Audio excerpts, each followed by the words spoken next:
No existe, en mi opinión, una respuesta clara a por qué y cuándo utilizar determinaciones plasmáticas de fármacos antiepilépticos. En realidad, cuando determinamos una concentración plasmática de un fármaco, lo único que podemos medir es que el paciente se lo tomó en las 6, 8 o 12 horas antes de nuestro análisis y no nos da más información que eso. Sí nos puede servir en el ámbito de urgencias, en caso que sospechemos que el paciente que ha llegado a urgencias después de una crisis, para identificar un no cumplimiento del tratamiento, es decir, un fármaco administrado en esas horas debería representarse con una concentración plasmática adecuada. Por otro lado, puede tener también validez como análisis interno dentro de un paciente, es decir, a lo largo de un seguimiento como enfermedad crónica, vamos determinando concentraciones plasmáticas de fármacos periódicamente y podemos hacer una correlación un poco grosera, pero suficiente a veces para dar explicaciones entre la concentración plasmática y los resultados clínicos, tanto en control de crisis o efectos adversos. Por ejemplo, esto se ha visto en personas que en la edad adulta poco a poco van perdiendo esa capacidad de eliminación de fármacos a partir de los 50, 60 años y se pueden producir acumulación de fármacos que son metabolizados por el hígado. Y eso lo podemos determinar si tenemos unas determinaciones basales y con la misma dosificación de la medicación nos encontramos con que existe un incremento de la concentración plasmática de los fármacos.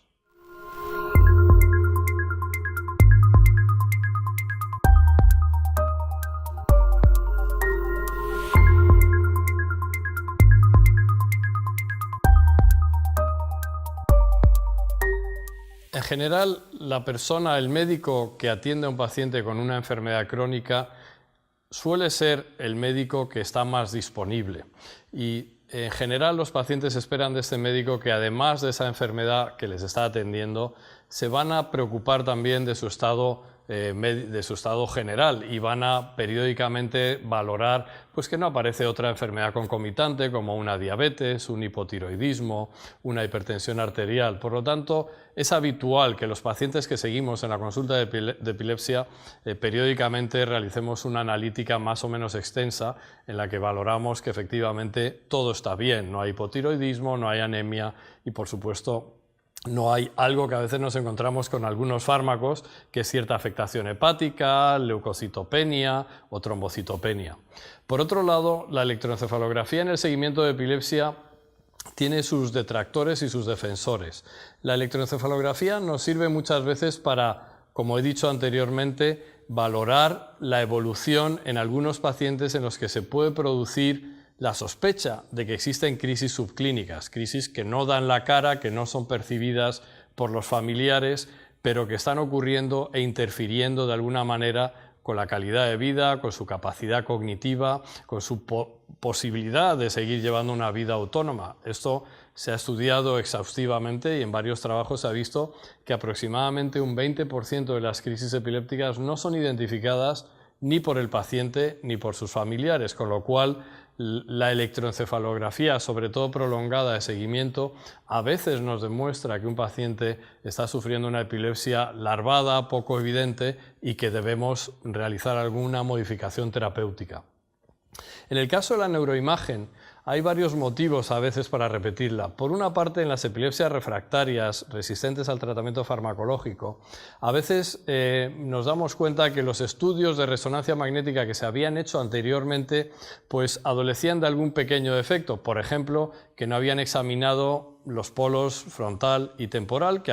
donde a veces asientan lesiones epileptógenas y que con mucha frecuencia en los estudios de rutina son excluidos, por una cuestión un poco práctica de limitar el estudio a las zonas más voluminosas, más importantes habitualmente.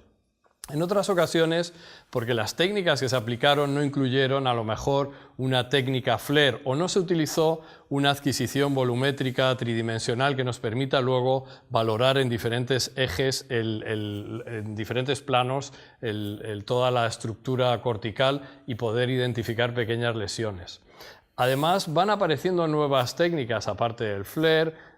el propeller y otras técnicas que a continuación nos van a dar cierta información que muchas veces ponen más en evidencia pequeñas alteraciones sutiles que a lo mejor estaban perceptibles si nos hubiésemos fijado bien en procedimientos anteriores, pero que van a resaltar más, y gracias a eso vamos a poder establecer un diagnóstico más claro sobre la presencia, sobre todo, de displasias corticales, que es donde sobre todo nos buscamos todo tipo de estrategias para poder localizarlas, porque estas van a marcar la diferencia entre una epilepsia farmacoresistente no subsidiaria de cirugía, o que la cirugía va a ser complicada y precisar electrodos profundos,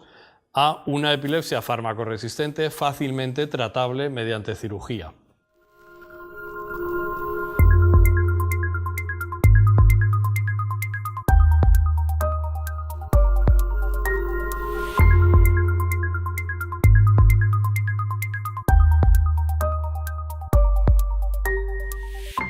Las dos entidades clínicas que con más frecuencia se confunden con epilepsia son las crisis psicógenas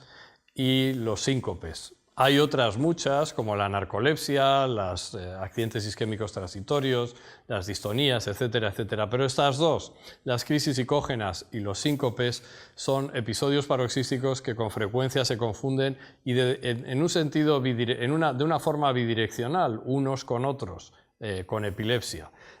¿Cómo podemos sospecharlo? En principio, la sospecha viene de nuevo por una buena historia clínica y anamnesis. En el caso de las crisis psicógenas hay ciertos rasgos que lo hacen altamente sospechoso, como son duración prolongada, una tendencia a empeorar cuantos más fármacos se utilizan. Se habla también que cuando ocurren en la sala de espera, mientras el paciente espera para entrar, es más frecuente que sea una crisis psicógena que epiléptica. El tipo de movimiento no sincrónico de brazos o de piernas, el que haya ciertos movimientos del tronco, movimientos pélvicos, en que los ojos estén cerrados o abiertos, son datos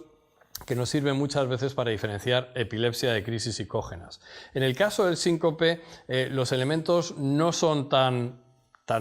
variados. En el síncope seguimos utilizando los detalles de duración del episodio, cuánto tiempo tarda en recuperar la conciencia por completo, que como todos sabemos en el síncope es breve. Es bueno preguntar, por ejemplo, al paciente: cuando usted recuperó la conciencia, ¿estaba la misma gente que había cuando usted la perdió o había aparecido más gente? Porque eso nos da un dato de duración más prolongada. O cuando usted recuperó la conciencia, enseguida pudo reconocer la cara de la gente con la que estaba. Se habla también que en los síncopes el proceso de recuperación de la conciencia es gradual y que la recuperación de la visión es lo último, y primero recuperan la conciencia y el oído y escuchan, y pocos segundos después recuperan la visión. Por supuesto, también es importante ver si existen actividad motora de algún tipo. En el síncope debemos aceptar cierta actividad motora, una distonía simétrica, una rigidez generalizada, incluso ciertas clonías, pero es raro que haya una actividad motora abigarrada y prolongada. Por ejemplo, más de 4 o 5 clonías es raro que ocurran en un síncope, y si hablamos ya de 12 o 14 o incontables clonías, pues eso nos apunta claramente mejor a que se trata, o nos apunta a que se trata de una crisis generalizada tónico-clónica. Hay otros muchos datos, por ejemplo, la aparición de petequias en la cara después de una crisis generalizada tónico-clónica, por el valsalva tan vigoroso que se produce, la luxación y recuperación de los hombros, luxación posterior con posterior recuperación, la presencia de mialgias claras y evidentes, sobre todo en cintura escapular y cintura pelviana.